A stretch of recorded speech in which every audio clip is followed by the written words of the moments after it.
উচ্চ মূল্যস্ফীতির মধ্যেই নতুন করে শতাধিক পণ্যের সম্পূরক শুল্ক ও ভ্যাট বৃদ্ধি শুধু জীবনযাত্রার ব্যয়ই বাড়াবে না, মন্দা দেখা দেবে ব্যবসায়ও।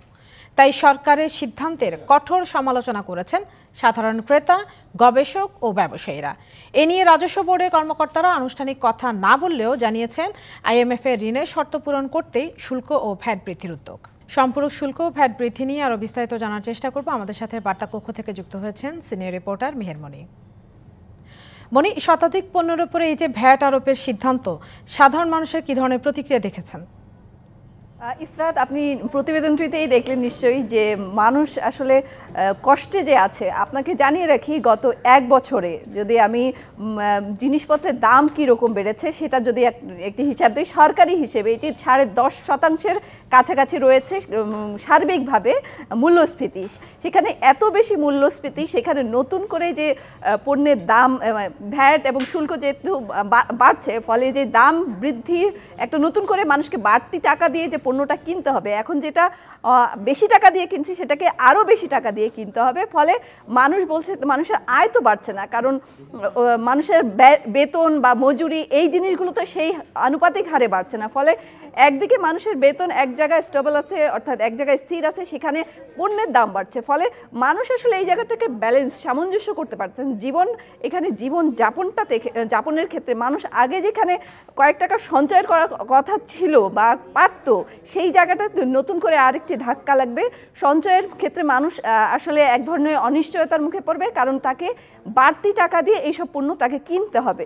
ফলে মানুষ অত্যন্ত হতাশ। বাজারে যখন আমরা ক্রেতার সাথে কথা বলতে যাই, মানুষ আসলে হতাশাই প্রকাশ করে, এবং হতাশা প্রকাশ করা ছাড়া আমরা আসলে তেমন কিছু দেখি না। মানুষ আসলে আমাদের দেশে কনজিউমার বা ভোক্তা যারা, তারা ওইভাবে সংগঠিত না। ফলে একটা যে ক্রেতার দিক থেকে চাপ আসবে যে তারা মানুষ এইটাকে সহ্য করতে পারছে না বা নাবিশ্বাস উঠে গেছে এইসব পণ্যের দাম বৃদ্ধির ফলে, সেই জায়গাটা থেকে আমরা আপনাকে বলে রাখি যে এই যে পণ্যের দাম বৃদ্ধি, এটা কিন্তু হঠাৎ করে অর্থ বছরের মাঝখান থেকে করতে পারে না।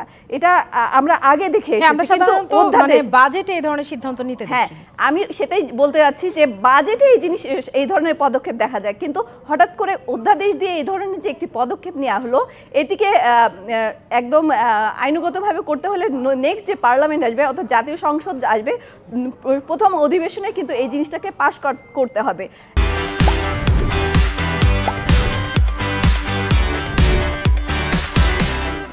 এই যে হঠাৎ করে এই ধরনের একটি সিদ্ধান্ত কেন আসলো, যদি কেউ জানতে চায় বা প্রশ্ন করে, আমরা এর আগে 1 মাস আগে IMF এর একটি মিশন এসেছিল। তারা সর্বশেষ যে বিভিন্ন সরকারের দপ্তরের সাথে কথা বলেছে, তারা যেটি বলার চেষ্টা করেছে যে আপনাদের যে শুল্ক, ভ্যাট এই জায়গাগুলো বাড়ান, আরও টাইটেনিং করেন। তাদের ভাষায় ছিল যে এই জায়গাগুলো আরও টাইটেনিং করেন, অর্থাৎ আরও কঠোর করেন।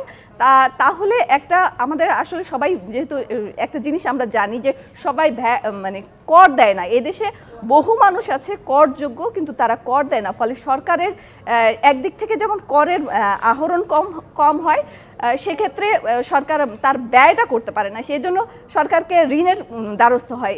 IMF যে ঋণটি দিচ্ছে, তাদের সর্বশেষ 3য় কিস্তির যে ঋণটি দিবে, সেটি ফেব্রুয়ারিতে তাদের বোর্ড মিটিংয়ে পাশ হবে। তার আগ দিয়ে তারা একটি কথা বলে গেছে যে আপনারা রাজস্ব যে প্রক্রিয়া আছে বা রাজস্বের যে কাঠামো আছে এবং যে ছাড় দেওয়া হয়, ওই জায়গাগুলো তারা টাইটেনিং করার কথা বলেছে, অর্থাৎ শক্তিশালী কঠোর নজরদারি করার কথা বলেছে। তার 1 মাসের মধ্যেই আসলে আমরা এই ধরনের একটি সিদ্ধান্ত দেখলাম।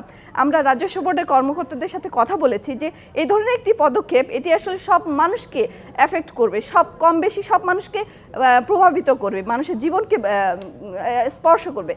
তাদের রাজস্ব বোর্ডের বক্তব্য হলো যে এই মুহূর্তে আসলে তাদের কাছে ওই IMF ওই টাকাটা তার দরকার, ফলে তাদের শর্ত তো মানতেই হবে। অন্যদিকে মানুষ যে চাপের মধ্যে থাকবে সেটাও তারা কিন্তু জানে এবং স্বীকার করে, কিন্তু আসলে দুই দিক থেকে এক ধরনের চাপ তাদের কাছে আছে। কিন্তু তারা একটি কথা আমাদেরকে বলার চেষ্টা করেছে যে মূল্যস্ফীতি বাড়বে না। এটি আসলে সম্পূর্ণভাবে খারিজ করে দিচ্ছেন বিশেষজ্ঞরা, এবং বাজারে গেলে সেটা আমরা অবস্থাটা বুঝতে পারি।